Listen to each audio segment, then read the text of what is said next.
Hi guys, welcome back to my channel. I hope you doing well.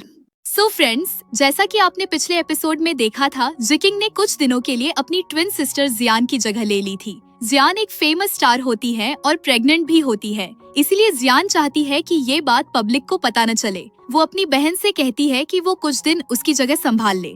सब कुछ सही चल रहा होता है कि कहानी में एक ट्विस्ट आता है, जो कि गू की बचपन की फ्रेंड उससे मिलने आ जाती है। जब गू अपनी फ्रेंड को बताता है कि जीचिंग उसकी फियांसे है, तो ये बात सुनकर उसकी फ्रेंड बाई बहुत जलती है और वो ठान लेती है कि वो दोनों को अलग करके ही रहेगी। अब आगे फिर हम देखते हैं बाई जी के पास आकर कहती है, सिस्टर जहियान, मटेरियल डिपार्टमेंट से कुछ फैब्रिक आए हैं लेकिन अच्छे नहीं लग रहे। मैं अभी फ्री नहीं हूँ, क्या आप उन्हें वापस कर नई फैब्रिक्स ले आएंगी? लेकिन जी कहती है, फैब्रिक लाना मेरा काम नहीं है। बाई कहती है, आप देख रही हैं सब बिजी हैं, यहाँ बैठना टाइम वेस्ट है। सब लोग आपकी करियर सर्व कर रहे हैं तो थोड़ी मेहनत आप भी कर लीजिए। फिर जी जाने के लिए मान जाती है तो बाई बताती है कि आज एम्प्लॉई एलिवेटर मेंटेनेंस में है, तो आप स्टेयर्स से 5 फ्लोर ऊपर चली जाइए। फिर वो सामान लेकर जा रही होती है कि वहाँ उसे घू टकरा जाता है। घू उससे पूछता है, अगर मैं नहीं आता तो क्या तुम सच में इतना वेट स्टेयर्स से ऊपर नीचे करती? जी बताती है कि तुम्हारी चाइल्डहुड स्वीटहार्ट ने ही मुझसे ये करने को कहा है। घू कहता है, एम्प्लॉय एलिवेटर खराब है तो क्या हुआ, प्रेसिडेंट का स्पेशल एलिवेटर भी तो है, तुम उसे भी यूज कर सकती हो, आखिर प्रेसिडेंट की वाइफ जो हो। फिर वो दोनों किस करने लगते हैं। बाई उन दोनों को पीछे से खड़ी देख रही होती है। फिर जी वापस आ जाती है। एक लड़की उसे बताती है कि उसकी लिपस्टिक खराब हो गई है, तो जी को लिपस्टिक ठीक करता देख बाई जेलस हो जाती है। फिर वो वापस उसके पास जाती है और कहती है, पिछली बार की तरह प्लीज तुम एक काम और करोगी, ये ड्राफ्ट्स को कंपनी में पहुंचा दोगी, जो कि यहाँ से 5 किलोमीटर दूर है। बाहर बारिश हो रही है तो तुम टैक्सी ले लेना। जी ऐसा करने के लिए मान जाती है, लेकिन जैसे ही खड़ी होती है उसके पैरों में दर्द होने लगता है। जी कहती है, मैं स्टेयर्स चढ़ते वक्त गिर गई थी, लेग में स्प्रेन आ गया। मिस बे, लगता है मैं ड्राफ्ट डिलीवर नहीं कर पाऊंगी, तो प्लीज आप खुद चली जाइए। बाई कहती है, मेरी गलती है, मेरी सिस्टर तो सेलिब्रिटी है, छोटी सी चोट भी उसके लिए बहुत बड़ी हो जाती है। अब बताइए, मिस शेन के डिजाइन ड्राफ्ट्स कौन ले जाएगा? सब बिजी है, मैं भी फ्री नहीं हूँ। जी उसे डिलीवरी कर देने को कहती है, लेकिन वो कहती है, हम ऐसे जरूरी कागज किसी स्ट्रेंजर के हाथ में कैसे दे सकते हैं? अगर कुछ गलत हो गया तो जिम्मेदारी आप लेंगी? कहीं ये फुट इंजरी बहाना तो नहीं? तभी वहाँ पर गू आ जाता है और कहता है, मेरी फियांसे सच कह रही है, उसे जेन्युइनली पेन हो रहा है। बाई कहती है, जिनी सिस्टर इन लॉ डेलिकेट है, उनके लिए डिजाइन डिपार्टमेंट सही नहीं है। गू कहता है, वैसे भी क्लोथ्स की ब्रांड एम्बेसडर जीजी थी, मैंने सोचा था पर्सनली इन्वॉल्व होना बेटर होगा, लेकिन अब लगता है she is more suitable as a leader. अगर मैं यहाँ न रहूँ तो क्या तुम हमेशा अपनी सिस्टर इन लॉ को बुली करते रहोगी? फिर वो उसे उठाकर ले जाता है।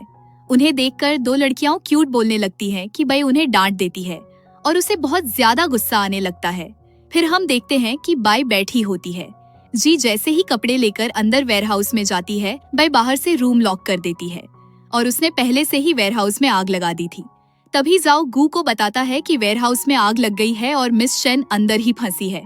फिर वो भाग कर जाता है। इधर जी का दम घुट रहा होता है। फिर वो एक कुल्हाड़ी से लॉक तोड़ने की कोशिश करती है, लेकिन दरवाजा नहीं खुलता। फिर वहाँ पर गू आ जाता है और मास्टर की से दरवाजा खुलवाकर जी को बचाने के लिए घुस जाता है। फिर वो जी को उठाकर बाहर ले आता है। फिर हम देखते हैं कि जी के पास गू बैठा होता है। जाओ आकर बताता है कि सर्वेलेंस किसी ने जानबूझकर खराब कर दिया था, उसे अर्जेंट रिपेयर किया जा रहा है। फिर गू किसी अर्जेंट मीटिंग में चला जाता है। जी का ध्यान एक रुमाल पर जाता है, जो कि उसी का होता है। जाओ कहता है, सुना है 5 साल पहले इस लड़की ने उनकी जान बचाई थी, तो उसका रुमाल वहीं छूट गया था। उसकी याद में मिस्टर गू ने इसे अपने पास रख लिया था और उसे हमेशा याद करते रहते हैं। जी मन में कहती है, मतलब 5 साल पहले जिसे मैंने बचाया था वो गूजनी था और उसके दिल में हमेशा से मैं ही थी। फिर वहाँ गू आ जाता है। उससे कहता है, जब तुम पूरी तरह रिकवर कर जाओगी तो मेरे साथ एक बैंक्वेट अटेंड करना।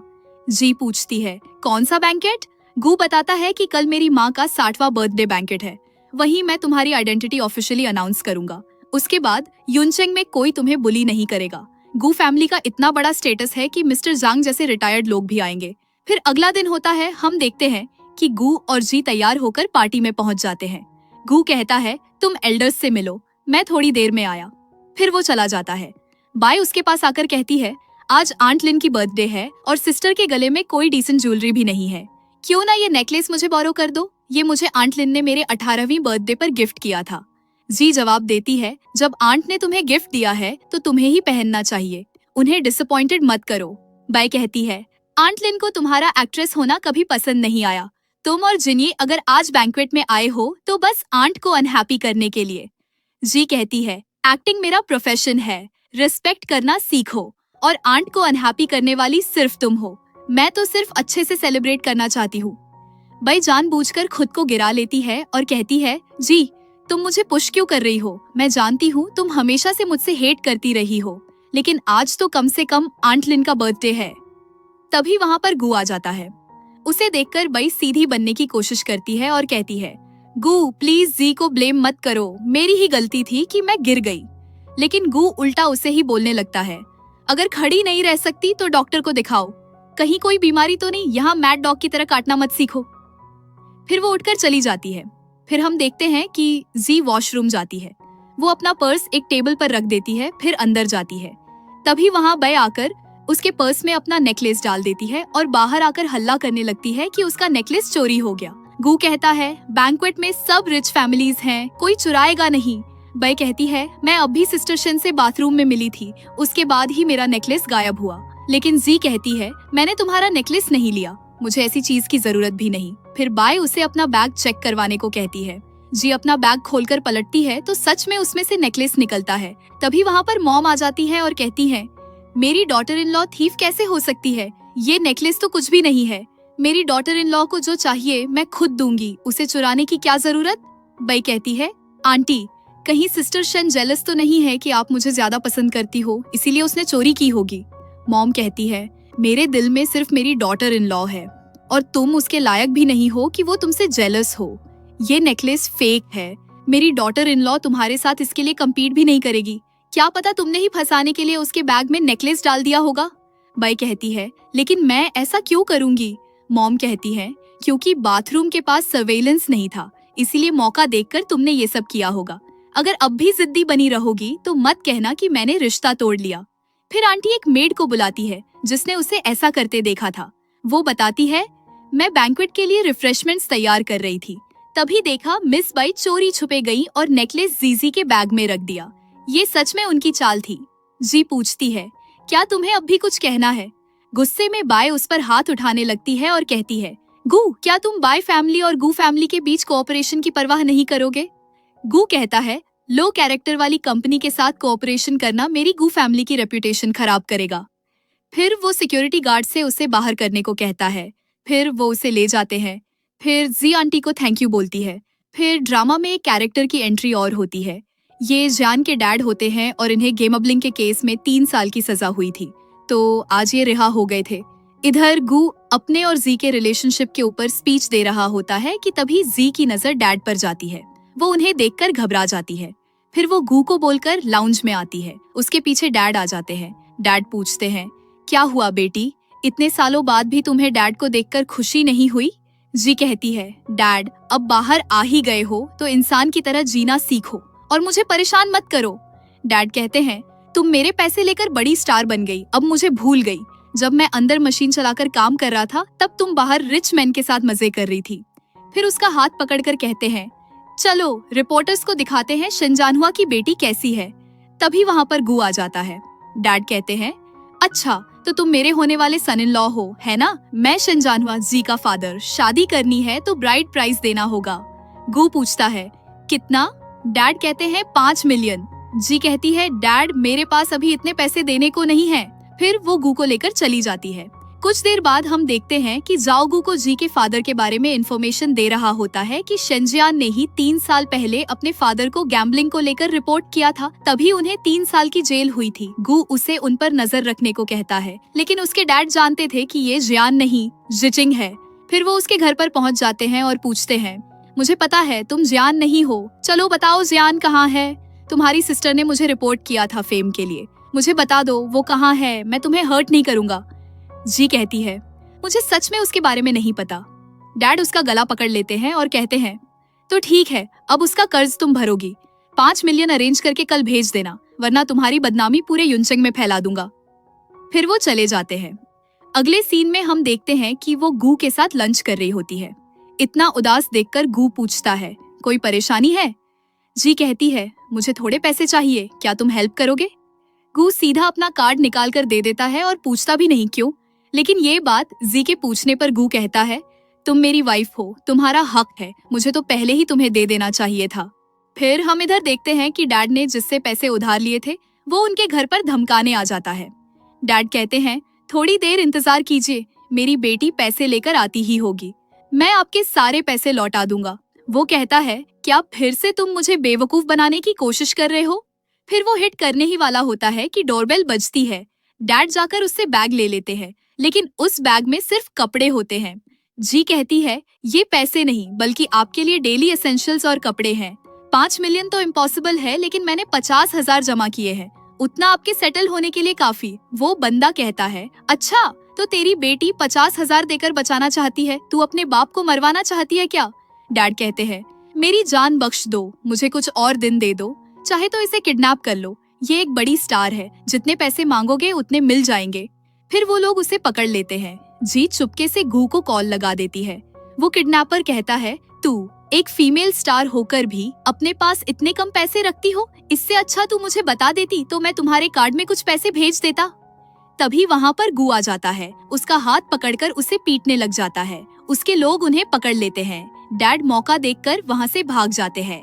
बाहर आते ही उनके सामने एक कार रुकती है, उसमें बाई बैठी होती है। वो कहती है, मिस्टर शेन, मुझे आपसे कुछ काम की बात करनी है।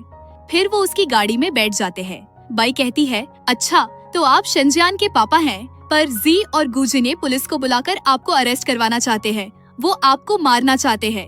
फिर वो उन्हें एक कार्ड देते हुए कहती है, इस कार्ड में 5 लाख है, एक काम करो, गू कॉर्पोरेशन के लेटेस्ट बिडिंग डॉक्यूमेंट्स मुझे ला कर दो, काम हो जाने के बाद मैं तुम्हें 5 लाख दूंगी, फिर तुम ये शहर छोड़ देना।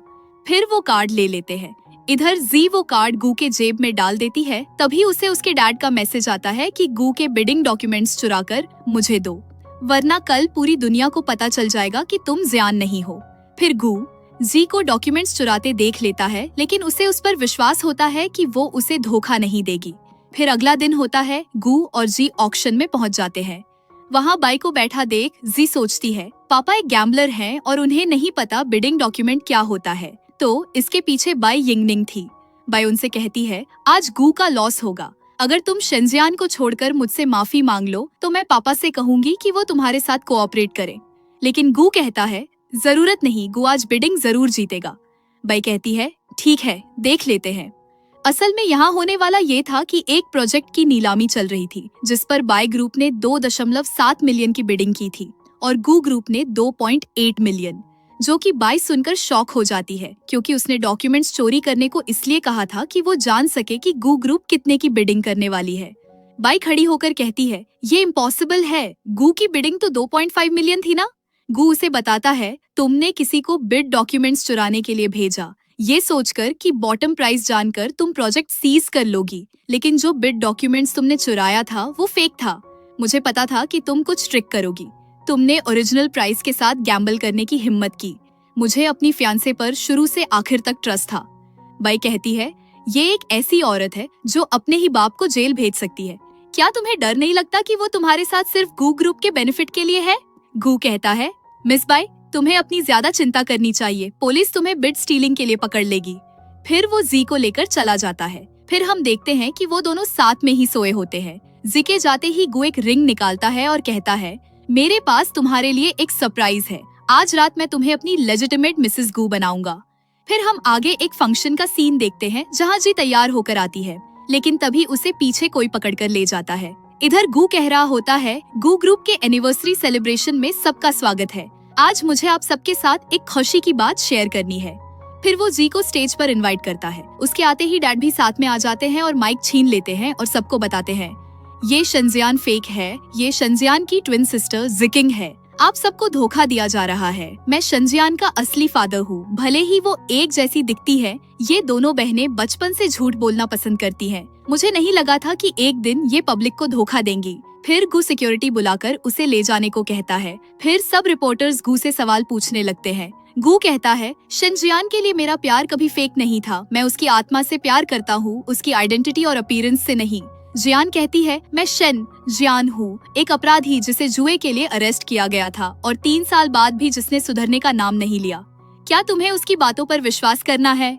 मैं शिनजियान 18 साल की उम्र में अकेली युनचेंग आई और डेब्यू किया। मुझे यहाँ तक पहुँचने के लिए दर्जनों सपोर्टिंग रोल्स करने पड़े।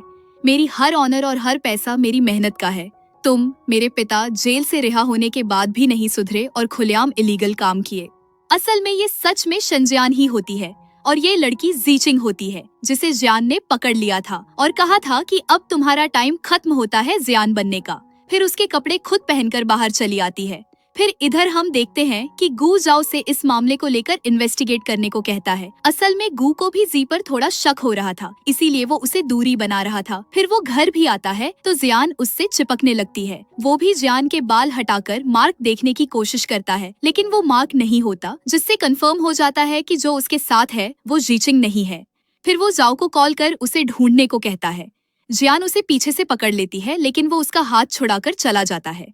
फिर इधर हम देखते हैं कि जी मॉम को मिलने आती है। वो मॉम से तबीयत पूछती है। मॉम बताती है वो ठीक है, इतने दिनों से देखभाल के लिए उसकी सिस्टर ने किसी को भेज रखा था और वो उसे रोज न्यूज में देखती थी। वो जी से पूछती है, क्या अब तुम्हें सच में गू पसंद है?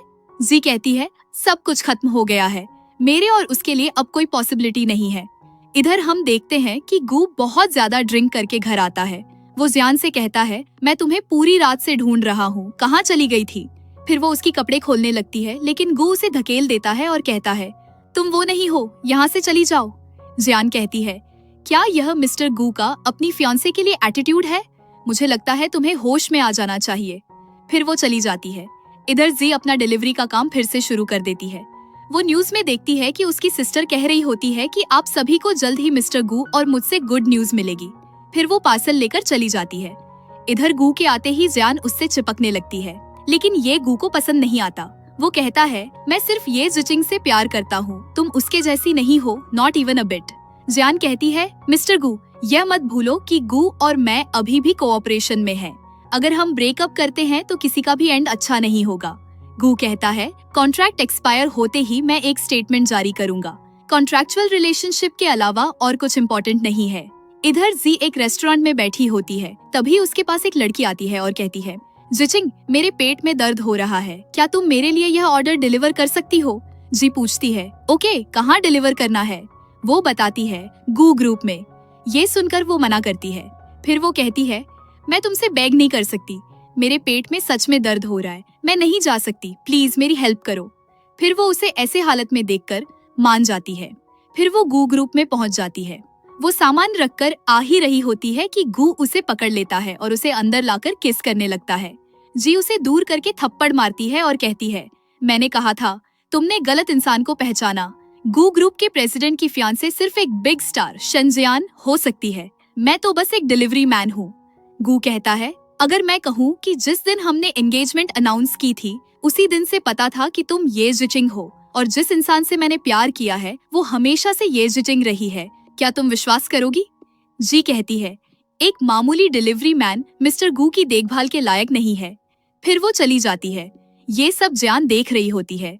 वो कहती है, गू सच में मुझे इग्नोर कर रहा है, लगता है वो सच में ये जिचिंग से प्यार करता है। गू जिनी, अगर तुम हमें देख ही ना पाओ फिर हम देखते हैं कि गू ड्रिंक करके आ रहा होता है कि 2 बंदे उसकी आंखों में कुछ पाउडर जैसा फेंक देते हैं। ये सब जियान देख रही होती है कि उसे कॉल आ जाता है और वो चली जाती है। अगले सीन में हम देखते हैं कि जी मॉम को खाना खिला रही होती है। वो न्यूज में सुनती है कि कल रात गू ग्रुप के गूजिनी का मलिशियस फाइट से सामना हुआ। इस बार गूजिनी घायल हो गए और साथ में 60% अंधे भी हो गए। ये सुनकर जी सीधा गू से मिलने आ जाती है। वो जैसे ही उसे हाथ लगाती है वो उसका हाथ पकड़ लेता है, लेकिन जी कुछ नहीं बोलती। तभी वहाँ जाओ भी आ जाता है। वो उसे बताने से मना करती है। जाओ उसका हाथ छुड़वाता है और कहता है, मिस्टर गू, ये वो नर्स है जिसे मैंने आपकी देखभाल के लिए हॉस्पिटल में रखा है। गू पूछता है, तो ये बोल क्यों नहीं रही? जाओ बताता है कि वो बोल नहीं सकती। फिर वो कहता है, नर्स आंटी प्लीज पहले जाकर 1 कप गर्म पानी ला दो। फिर वो चली जाती है। फिर डॉक्टर आते हैं और बताते हैं, मिस्टर गू, कि बाहरी स्टिमुलेशन की वजह से आपकी आंखें टेम्पररी ब्लाइंड हो गई थी। अगर टाइम पर मेडिसिन लेंगे तो जल्द ही रिकवर हो जाएंगे। फिर डॉक्टर चले जाते हैं। उनके जाते ही गू का हाथ लगने से ग्लास नीचे गिर जाता है और टूट जाता है। ये देखकर जी अंदर आ जाती है और साफ सफाई करने लगती है। हाथ कांच पर लगने से उसकी आवाज निकल जाती है, जिससे गू उसे पहचान जाता है। वो उसे अपने ओर खींच लेता है। थोड़ी देर बाद हम देखते हैं कि जाओ की खर्राटों से गू को नींद नहीं आ रही होती।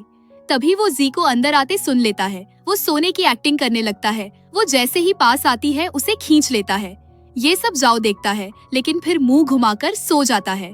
गू कहता है, नर्स आंटी, आप तो सच में डेडिकेटेड और रिस्पॉन्सिबल हैं। इतनी रात हो गई है और आप अभी भी इस बात की चिंता कर रही हो कि मैंने सही से क्विल्ट ओढ़ी है या नहीं। फिर वो भाग जाती है। अगले दिन हम देखते हैं कि डॉक्टर गू की पट्टी खोल रहे होते हैं। अब उसे सब दिखाई देने लगता है, लेकिन वो जैसे ही जी को देखता है तो ना दिखने की एक्टिंग करने लगता है। ये सुनकर जी उसके सामने आ जाती है। डॉक्टर कहते हैं, ऐसा नहीं होना चाहिए। एग्जामिनेशन के रिजल्ट्स के अनुसार आपकी आंखें पूरी तरह से ठीक हो जानी चाहिए थी। मैं ये डीन को रिपोर्ट करने जा रहा हूँ। फिर हम देखते हैं कि जी उसे खाना खिला रही होती है। गू कहता है, नर्स, मैंने कई दिनों से शावर नहीं लिया है, प्लीज मेरी बॉडी वाइप करने में हेल्प करो। फिर वो चली जाती है। उसके जाते ही गू अपने कपड़े खोल देता है। वो पानी और कपड़ा ले आती है और गू की बॉडी साफ करने ही लगती है कि गू उसका हाथ पकड़ लेता है। तभी उसका पैर फंस जाता है और वो गिरने लगती है, लेकिन गू उसे बचा लेता है, जिससे जी को सब पता चल जाता है कि गू को तो सब दिखाई दे रहा है। ये देखकर वो उसे पीटने लगती है और कहती है, तुम्हारी हिम्मत कैसे हुई मुझसे ब्लाइंडनेस के बारे में झूठ बोलने की? क्या तुम्हें पता है कि मैं कितनी डरी हुई थी कि तुम कभी देख नहीं पाओगे? फिर वो जाने लगती है कि गू उसे पकड़कर कहता है, मैं गलत हूँ, मुझे तुमसे झूठ नहीं बोलना चाहिए था, पर मैंने ये इसलिए किया क्योंकि मैं नहीं चाहता था कि तुम मुझे छोड़ मानाना।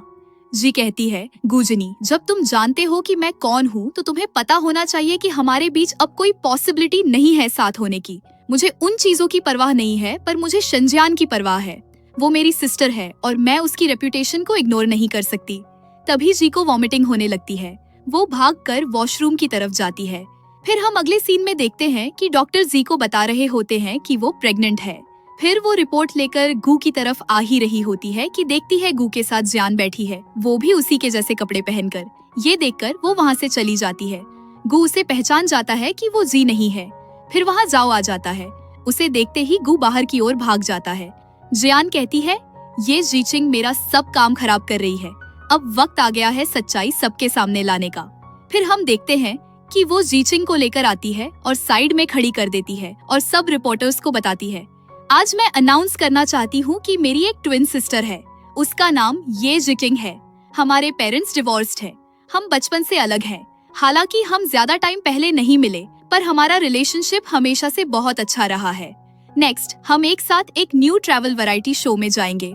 मुझे उम्मीद है कि मेरी सिस्टर और न्यू फ्रेंड्स बना पाएगी। लेकिन जी जाने से मना कर देती है। जियान कहती है, जितना कहा है उतना करो, वरना मैं किसी भी टाइम माँ के मेडिकल एक्सपेंसेस देना बंद कर सकती हूँ। फिर उसे मजबूरन जाना पड़ता है। अगला दिन होता है। हम देखते हैं कि जी एक एक्टर जुनान से इंट्रोड्यूस होती है। तभी वहाँ अनाउंसमेंट होती है कि जियान और मिस्टर गू वहाँ आ रहे हैं। जी का पैर एक रस्सी में फंस जाता है और वो गिरने वाली होती है। गू उसकी मदद करना चाहता है। जियान उसे जाने नहीं देती, लेकिन गू अपना हाथ छुड़ाकर उसे बचा लेता है। जियान उसे खींचकर साइड में ले जाती है और कहती है, तुम क्या चाहते हो? क्या तुम जीचिंग के प्यार में हो? यह मत भूलो कि गू का स्टॉक प्राइस हाल ही में गिरा है। अपना रोल अच्छी तरह निभाओ और सिस्टर के साथ इन्वॉल्व्ड मत हो। फिर हम देखते हैं कि गू जी के रूम में आ जाता है और उसे पकड़ लेता है। जी कहती है, अगर किसी और ने हमें देख लिया तो हम एक्सप्लेन नहीं कर पाएंगे। तुम मेरे ब्रदर इन लॉ हो। अगर तुम मेरे रूम में आओगे तो लोग हमें स्कोल्ड करेंगे। गू कहता है, मैं तुम्हारा ब्रदर इन लॉ नहीं हूँ, न अभी और न फ्यूचर में। फिर वो उसे किस करने लगता है कि तभी बाहर गेट पर जुनन आ जाता है। जी का पैर मुड़ गया था, इसके लिए वो दवाई लेकर आता है। गू कहता है, उसे जाने के लिए कहो, वरना तुम्हें कॉन्सिक्वेंसेस झेलने होंगे। जी कहती है, मेरा पैर अभी ठीक है, प्लीज मेडिसिन दरवाजे पर रख दो। फिर वो मेडिसिन वहीं रखकर चला जाता है। फिर गू उसे किस करने लगता है। जी उसे धकेल देती है और कहती है, गुजनी, क्या तुम्हें मुझे खत्म करके ही खुशी मिलेगी, राइट? गू कहता है, मैंने तुम्हें खत्म करने के बारे में कभी नहीं सोचा। मैं बस चाहता हूँ कि तुम मेरे पास वापस आओ। ठीक है, मैं जा रहा हूँ, तुम आराम करो। फिर वो चला जाता है। उसके जाते ही जी रोने लग जाती है। इधर जियान गू को जी के रूम से निकलते देख लेती है। वो कहती है, अच्छा तो तुम मेरी नाक के नीचे उससे सीक्रेटली मिल रहे हो, तो मुझे उसे रुइन करने के लिए ब्लेम मत करना। फिर हम देखते हैं कि सब लोग प्रेस कॉन्फ्रेंस में बैठे होते हैं। तभी जियान जिकिंग का स्कार्फ हटा देती है, जिससे उसके गले पर लव बाइट दिख जाता है। फिर सब रिपोर्टर्स उससे उस मार्क के बारे में पूछने लगते हैं। तभी जियान वो वीडियो चला देती है जब गू उसके रूम से बाहर आया था। ये देखकर सब लोग उसे चीटर बोलने लगते हैं, क्योंकि उसने अपनी बहन के साथ चीट किया है। जियान कहती है, सिस्टर तुम ऐसा कैसे कर सकती हो? तुम्हें पता है कि मैं उससे कितना प्यार करती हूँ। ये सब इतनी देर से गू सुन रहा होता है। फिर वो खड़ा होता है और जी को भी साथ में खड़ा करके कहता है, मैं इस बात के लिए तुम सबको एक एक्सप्लेनेशन दूंगा, लेकिन उससे पहले मैं कोई भी फॉल्स रिमार्क्स नहीं चाहता। फिर वो उसे घर ले जाता है। जी कहती है, ये सब तुम्हारी गलती है, मेरी सिस्टर अब तुम्हारी वजह से सफर करेगी। गू कहता है, वो तुम्हें अपनी बहन बिल्कुल नहीं मानती। क्या तुम मुझे उसे बार बार चोट पहुंचाते हुए देखना चाहती हो? मुझ पर ट्रस्ट करो, मैं आज रात एक प्रेस कॉन्फ्रेंस रखूंगा, घर पर मेरा इंतजार करना। फिर वो चला जाता है। उसके जाते ही वहाँ जियान आ जाती है। वो कहती है, जिचिंग तुम्हारी हिम्मत कैसे हुई गुजिनी के घर पर आने की? जी कहती है, हमारे बीच का रिलेशनशिप क्लियर और इनोसेंट है। शिनजियान तुम मुझसे कितनी नफरत करती हो, तुम मुझे क्यों नहीं जाने दे सकती? जियान कहती है, तुम्हें जाने दूं? तुम मेरे बच्चे के फादर को दूर ले जा रही हो, क्या मैं अभी भी कुछ न करूं? ये सुनकर जिकिंग चौंक जाती है और कहती है, तुम्हारे बच्चे का फादर गू है, ये इम्पॉसिबल है। जियान उसे बताती है, गुजिनी और मैं पिछले साल एक बैंक्वेट में मिले थे। हम दोनों उस दिन ड्रंक थे और हमने वो सब भी किया था। पहले मैं बच्चे को जन्म देने के लिए अब्रॉड गई थी, लेकिन इस बार मैं अपने बच्चे को एक कंप्लीट फैमिली देने के लिए वापस आई हूँ। जिचिंग कहती है, ये इम्पॉसिबल है। जियान उसका गला पकड़ लेती है और कहती है, माँ को मैं अपने साथ ले गई हूँ, अगर तुम अभी भी उन्हें ढूंढना चाहती हो तो आज रात मेरे अरेंजमेंट सुनो और चली जाओ। तभी वहाँ पर गू आ जाता है और कहता है, ये तुम क्या नॉनसेंस बोल रही हो? तुम्हारा बच्चा एक प्रोड्यूसर का है, वो मेरा नहीं है। असल में तुम टैक्सेस से बचने के लिए अब्रॉड भागी थी। तुम डेस्परेट होने की वजह से चाइना वापस आई, फिर जीचिंग ने तुम्हारी इमेज मेंटेन की ताकि तुम पैसे कमाती रहो। जियान कहती है, जो ये कह रहा है वो सब फॉल्स है। फिर गू उसे वो वीडियो दिखाता है जिसमें वो प्रोड्यूसर के साथ इंटीमेट हो रही थी। फिर वो ये देखकर जीचिंग का गला पकड़ लेती है और धमकी देती है, अगर तुमने इन चीजों को रिवील करने की हिम्मत की तो मैं इसे मार दूंगी। फिर वो उसे धकेलकर भाग जाती है। जिचिंग के पेट में दर्द शुरू हो जाता है। गू उसे उठाकर हॉस्पिटल ले जाता है। इधर हम देखते हैं कि डॉक्टर गू से कह रहे होते हैं, तुम अपने बच्चे के लिए एक अच्छे फादर कैसे बन सकते हो? फॉर्चुनेटली बच्चा ठीक है, वरना तुम अपनी पूरी जिंदगी रिग्रेट करते। गू कहता है, ये मेरी गलती है कि मैंने अपनी वाइफ और बच्चे को प्रोटेक्ट नहीं किया। फिर डॉक्टर चले जाते हैं। गू जी से पूछता है, तुमने प्रेगनेंसी के बारे में क्यों नहीं बताया? जी कहती है, अब भी पता चल गया है तो ज्यादा देर नहीं हुई है। अगर तुम मेरे साथ अच्छी नहीं रही तो मैं तुम्हें छोड़कर बेबी को रख लूंगी। गू कहता है, जी आज से तुम कम्प्लीटली मेरी हो, इस बार कोई हमें सेपरेट नहीं कर सकता। फिर वो उसे किस कर लेता है और ये ड्रामा यहीं खत्म हो जाता है। ऐसे और अच्छे अच्छे ड्रामा के लिए चैनल को सब्सक्राइब कर लीजिए और अगर ये एपिसोड आपको पसंद आया तो वीडियो को लाइक करना न भूलें।